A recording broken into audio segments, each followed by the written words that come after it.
subconscious mind, and you may not even know it is there. See the 6 basic fears in the last chapter. If you fear criticism. Following is an examination of the symptoms of the fear of criticism. The majority of people permit relatives, friends, and the public at large to influence them so that they cannot live their own lives because they fear criticism. Many people make mistakes in marriage, but stay married, then go through life miserable and unhappy because they fear criticism. Anyone who has submitted to this form of fear knows the irreparable damage it does by destroying one's ambition and the desire to achieve. Millions of people neglect to go back and get an education after having left school because they fear criticism. Countless numbers of men and women permit relatives to wreck their lives in the name of family duty because they fear criticism. Duty does not require you to submit to the destruction of your personal ambitions and the right to live your own life in your own way. People refuse to take chances in business because they fear the criticism that may follow if they fail. The fear of criticism in such cases is stronger than the desire for success. Too many people refuse to set high goals for themselves because they fear the criticism of relatives and friends who may say, "Don't aim so high, people will think you're crazy." When Andrew Carnegie suggested that I devote 20 years to the organization of a philosophy of individual achievement, my first impulse was fear of what people might say. His suggestion was far greater than anything I had ever conceived for myself. My first instinct was to create excuses, all of them traceable to the fear of criticism. Something inside of me said, "You can't do it. The job is too big and requires too much time. What will your relatives think of you? How will you earn a living? No one has ever organized a philosophy of success. What right have you to believe you can do it? Who are you anyway to aim so high? Remember your humble birth. What do you know about philosophy?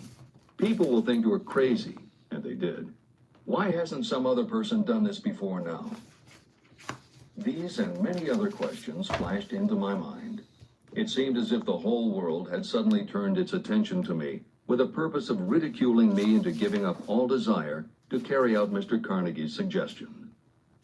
Later in life, after having analyzed thousands of people, I discovered that most ideas are stillborn. To grow, ideas need the breath of life injected into them through definite plans of immediate action. The time to nurse an idea is at the time of its birth. Every minute it lives gives it a better chance of surviving. The fear of criticism is what kills most ideas that never reach the planning and action stage. Breaks can be made to order. Many people believe that success is the result of lucky breaks. There may be something to that, but if you depend upon luck, you will almost surely be disappointed. The only break anyone can afford to rely on is a self-made break. These come from the application of persistence. The starting point is definiteness and purpose. Editor's comments. Let's see. Got a In few people on. 1999, Mark Myers, editor of one of the country's most... Good morning. How are you? And you. I see there's 3 of you in this morning. My name's Francis, if you didn't know it, Francis Walsh. I'm here outside of Houston, Texas. My profile here on YouTube, Collision Course 3, 2, 1, has a lot to do about astronomy, and but I have these mornings. You just woke up, butterfly? Morning, Leslie. What am I building? What am I building? What am I building? I've got a lot of things I'm building, but what I'm doing is I'm coming back to YouTube, and the advent of these tools that are available to me, I can create content a lot easier than I did before. So right now on YouTube, on Collision Course 321, we're paying attention a lot to the comets that are in the sky, because this is an astronomy, astrophotography debate page where we get to talk about outer space. Hi, Purple Girl 566. Hi, Purple Girl 556. Good morning. I have a window right here, and the sun's just about to creep above the trees. Now I have some videos I take a time lapse of that sunrise and really pretty sun here in Texas. But this morning, coming live to y'all from outside of Houston, Texas, Spring, Texas, where I am. Hey, we need more people. We do need more people. Hi, Aubrey. Hi, Cameron. It's Francis, outside of Houston. This page is all about astronomy, so let me get into it then, quick. Did you know that there are two comets in the sky? It's really an important time right now. Besides all the other things that are going on, if you are or are not into astronomy, you may know that there are comets in the sky right now. For me personally, I particularly love comets. People who enjoy space normally enjoy certain areas of space. Hi, Cameron. Thank you for the join. So there may be a scientist who pays attention to the sun. There may be a scientist who pay attention to all the magnetic fields and stuff of the sun. So you can see how there's scientists over paying attention to the sun, then there's scientists paying attention to other things. I love transient objects. I love asteroids. I love comets. And the reason why is because sometimes you may be the only person to discover them. You may be the first person to see them. And I like that.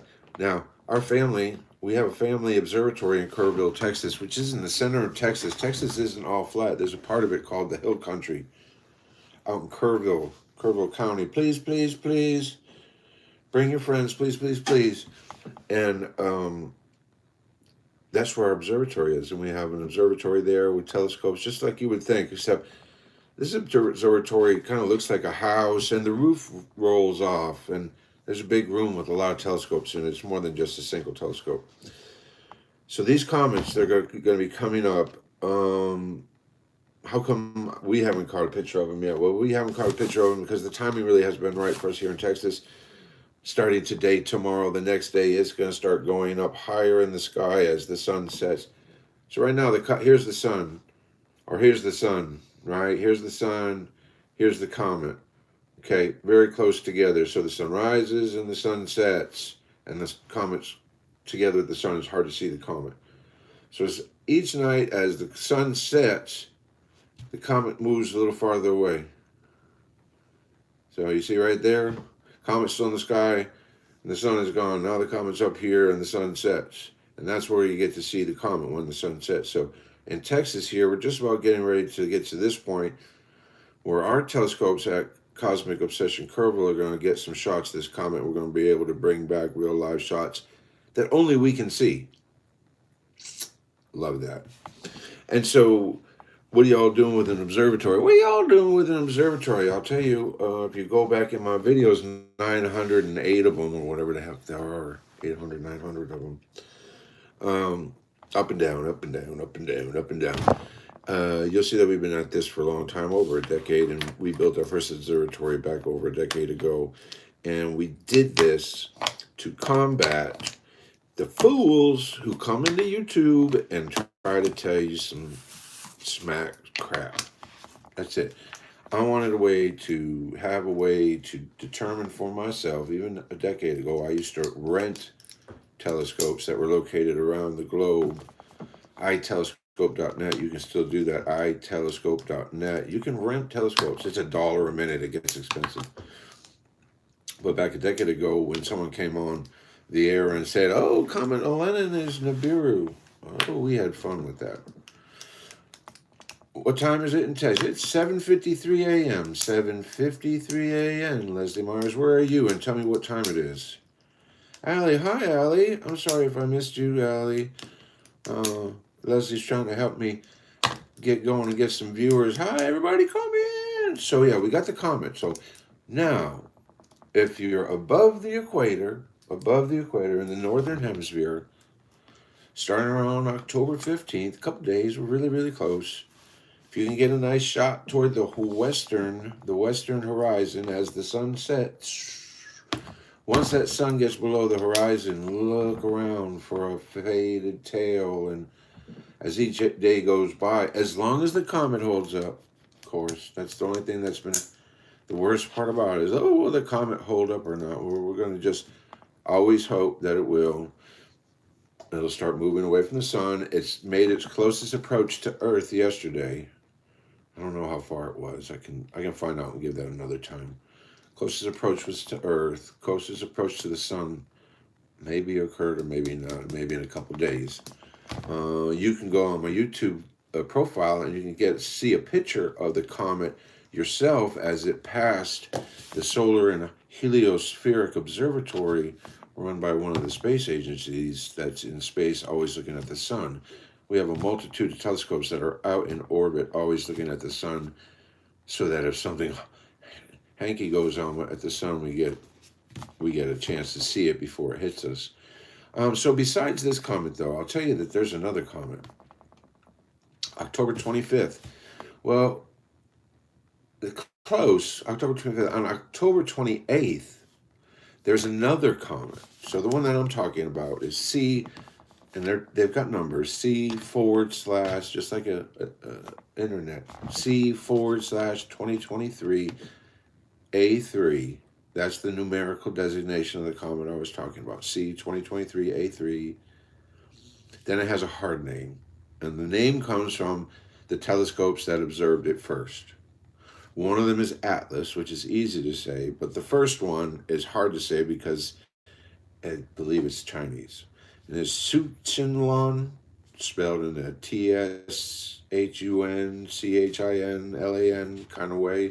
So Tsuchinlan Atlas, C 2023 A3. Tsuchinlan Atlas is the one you'll see in the sky in a few days, and if you look to the west on a clear night. And then the next one on October 28th, that is C 2024 S1. And all those numbers designate when it was discovered. So C 2024, it was discovered in 2024, and the letter designation tells what part of the year it was found. And this one is S1. It was just discovered in September, a few weeks ago. So nobody ever knew about the comet except a couple of weeks ago. And here it comes. It's a sun grazer comet from the Kreutz family of comets. Kreutz as in Kruetz. Like if you had a formal name, like your last name was Dan Kreutz. Well, these comets have a formal name. They are Kreutz family. And they fly entirely close to the sun. Many of them each year crash into the sun. This one that was just discovered a couple of weeks ago, we do not know its size. We do not know its perfect orbit, though they're saying right now that the orbit will miss the sun by 1,000,000 miles. An extremely large comet. And we'll see it, just like you see, if you go to my profile and you see the blue image of the comet C 2023 A3 passing in between the sun and the SOHO. When this comet gets here and comes very, very close to the sun, we may see things we haven't seen before. Comet may disintegrate right in front of the sun, ions cloud. The sun is very active. It could spit out a solar flare, grabbing all that ions and CMEs. Oh, ooh. But that is why you watch things. You don't say that's going to happen. Say, oh, it's going to happen. No, you bring up the potentiality, then you pay attention, and then you come back afterwards and you have the full report. People like to full report before shit happens. Yes, you can see in Iowa. Definitely, Leslie, you can definitely see it in Iowa. Hopefully you have an area where you have a long area before you see the horizon. Like, well, I live in a neighborhood, right? But they have retention ponds. So I have an area where the ponds go a long way, like 300 or 400 or 500 yards, and there's no house or tree in my way. So when we finally get to the houses and the trees that are on the horizon, they're very small, right? So they're only this big small. And so I get a nice view. It doesn't have to be perfectly. Doesn't have to be like you're on the ocean or you're on a desert. Just get a good distance between you and the horizon, right? And then watch that sun, where that sun sat, and that comet's going to be a little bit up to the left. I would call it northwest, but you can say up to the left of the sun. Oh yeah, you'll be great. Then you know what, Leslie? You're going to love it.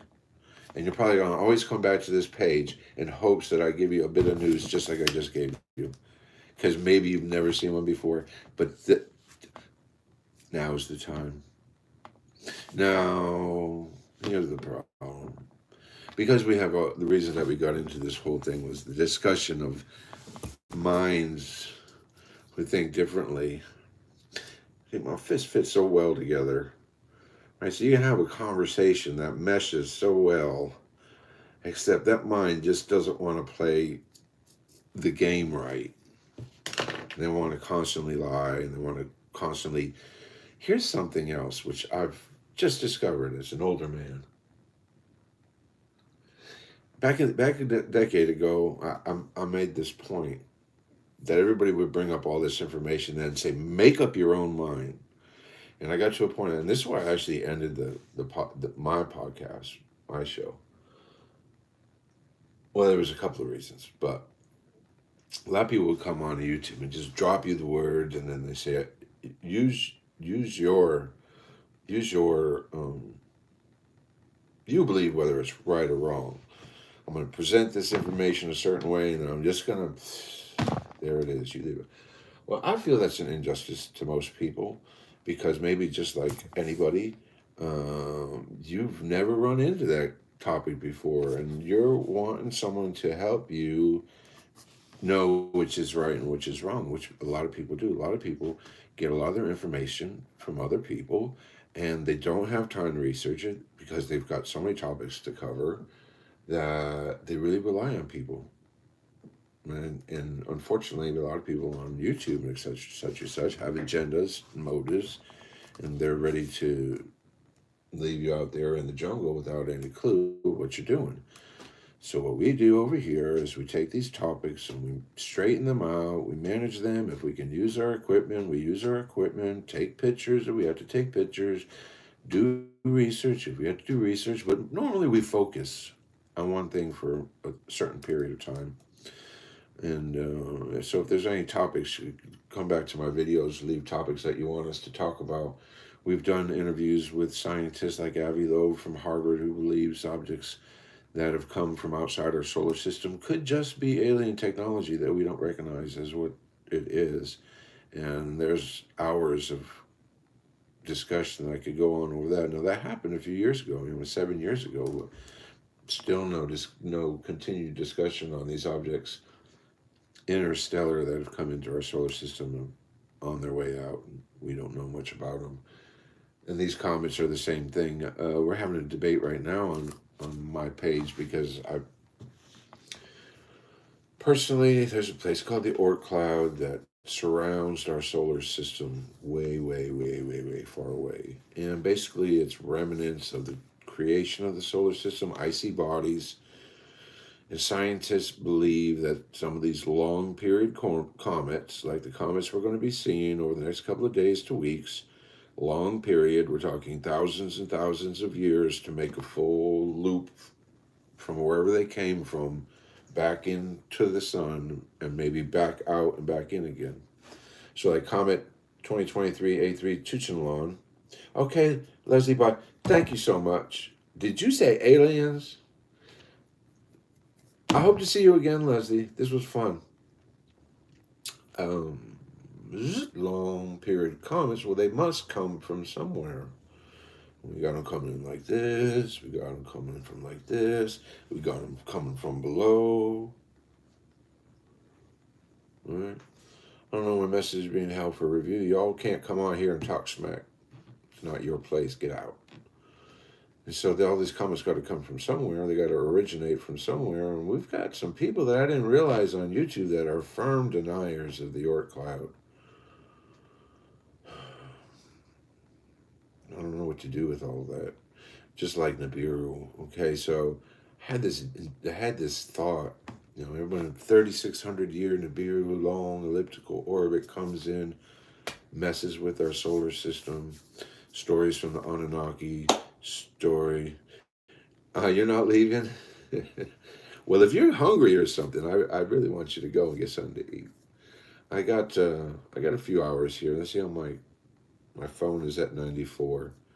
Got a few hours. I do have to get back to work, but we're going to cut to the chase. Okay, so you're going to get to see comments. You're going to love to come back here and watch live because I may drop some info on you, Leslie. Rock Dodger. Now, he has have been coming to this page for over a decade.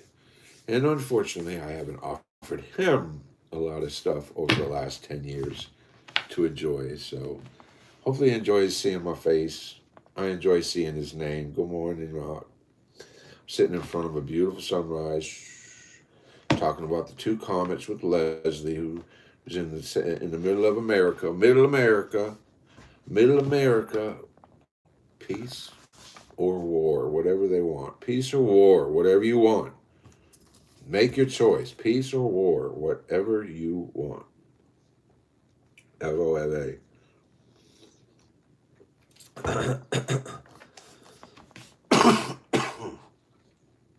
I'm sorry. So that comet, now we were talking about 2024 S1, the one that's a sun grazer comet from the Crutch family of comets. It could crash into the sun. I look quickly. Stellarium has the orbit grazing the sun.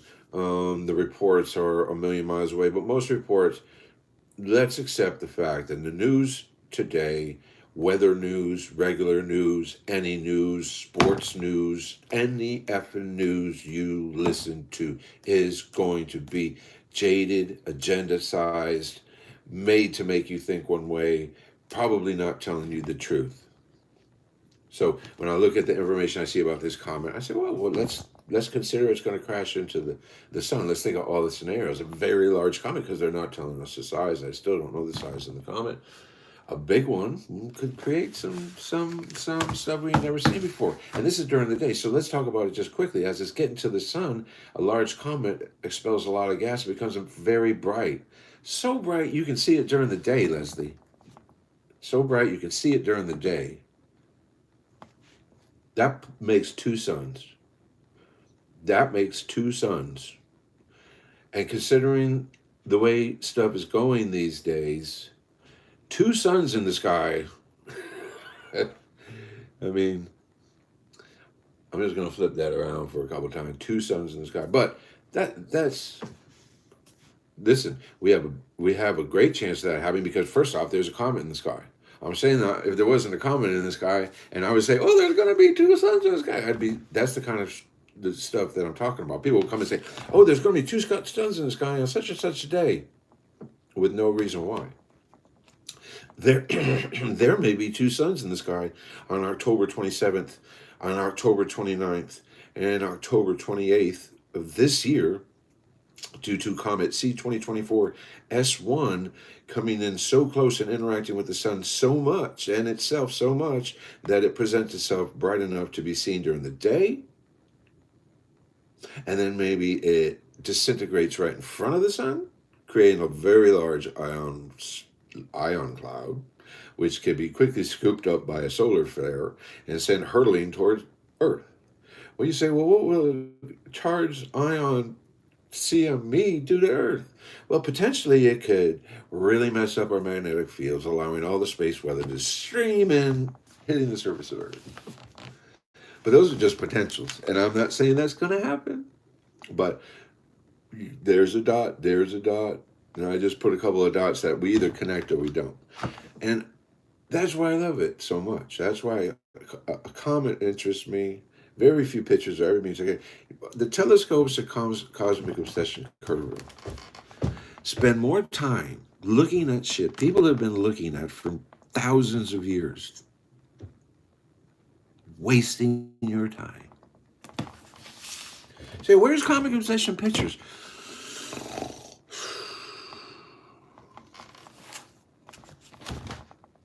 Dustin? What's up, bud? So, I first assume you're female, but I guess you're not, because Dustin. My name is Francis, with an I. My wife's name is Robin, with an I. So I know, and my wife knows, a bunch about this ambidextrous names. My whole name is Francis Damien Walsh, Irish family, not Czech. I bought this at a Renaissance fair because it was cold out. Irish family. I was supposed to be a Franciscan monk, Jesuit. My uncle was. That's where I got my name from, Francis. He took the name Flavian after he went through seminary for the Franciscan friars. Was my father's brother. Unfortunately, my father got into a car accident just 3 years after I was brought into this world, and he passed. So a whole different timeline starts when shit like that happens. But I know for darn sure I would have been boot kicked into the friary if my father had been still alive. So RH negative, RH negative O blood, RH negative O blood, RH negative O blood. You say, what the hell does that mean, Francis? O negative blood. Well, I'll tell you what it means. 1 in 4 people. 1 in 4 people, more than likely, you, where you sit right now, if you ever need blood, you got 4 people in front of you, you're going to be able to grab somebody and take their blood. Well, let's just put 22,996 people with that 4. Because that's how many people it takes for me to get blood in me. So you get 4 to 1. I get it 23,000 to 1.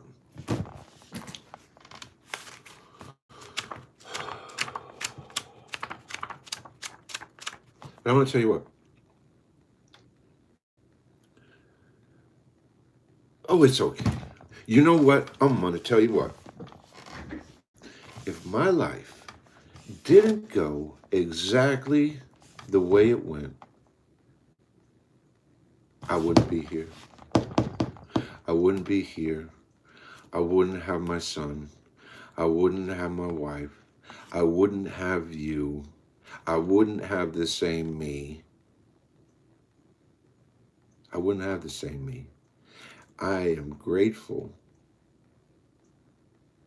I'm grateful for his sacrifice for my life. And so for these next 10, 15, 20 years of my life, I'm going to drill down into how I be the best I can be. And that means making money. And that means being happy. And that means sharing. I'll tell you all about what's going on with our friend Roland in Cameroon, who's now about ready to take his PhD classes in England, where he started in Cameroon on a dirt floor 6 years ago. Now he's going to get his PhD. We did that. And it's just like you all too. You all have bad things happen in your life. I'm nothing special. Damn dude, you got a damn dude, Rock. You got a damn dude, Dustin. You got a damn dude, whoever else is watching. Everybody's got a damn dude. How the fuck do you get through that? It's getting through that kind of stuff that makes you different than everybody else. You didn't have to go through sugar.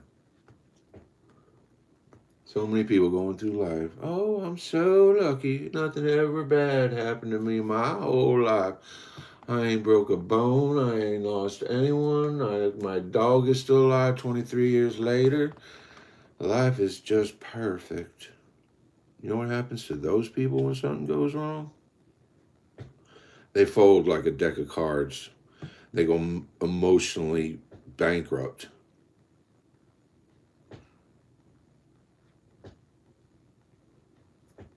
I'm the quick kid in my class, so I'm different, and I'm lucky for that. That's right. If you can see how different you are from everyone else, how lucky for that. How lucky for that. People are looking for other people to make them feel good. People look at other people to make them feel. People search out other people's pain to make them feel good. People go look out other people's mistakes to make their mistakes better.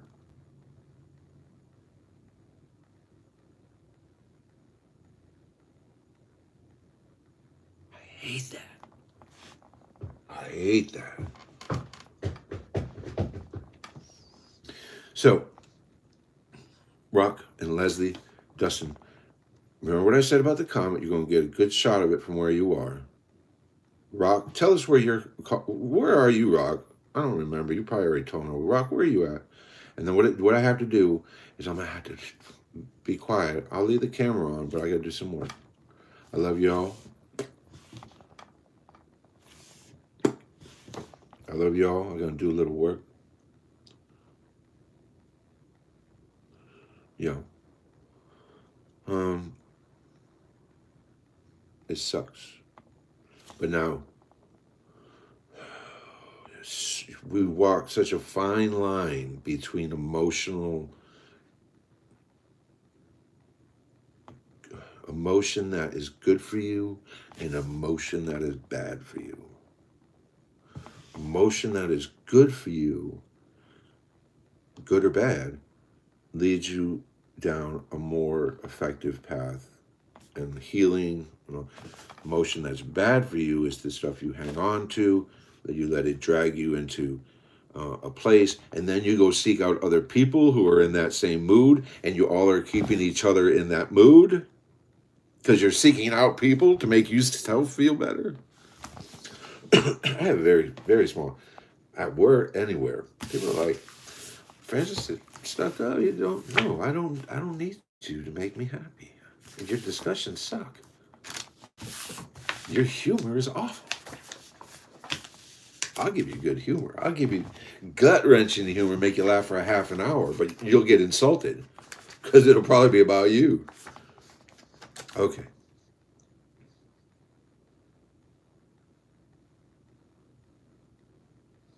Leslie, Rock, it's so good to see you. I'm liking this.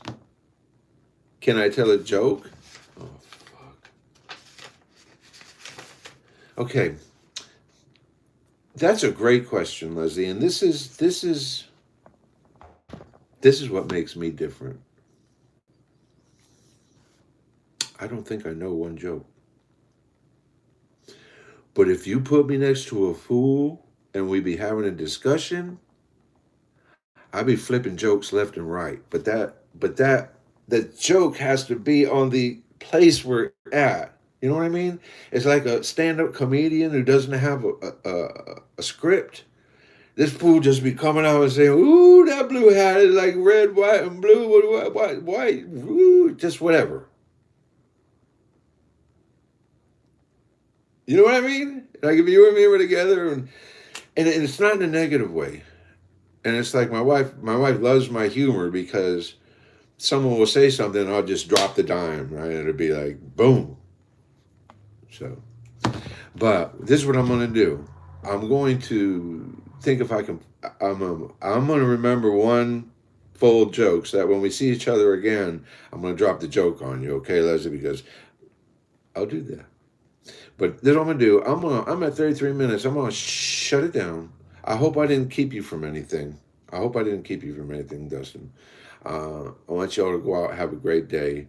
Maybe before I leave the shop today, I'll come back on, which will be in 3 or 4 hours. Peace. Love.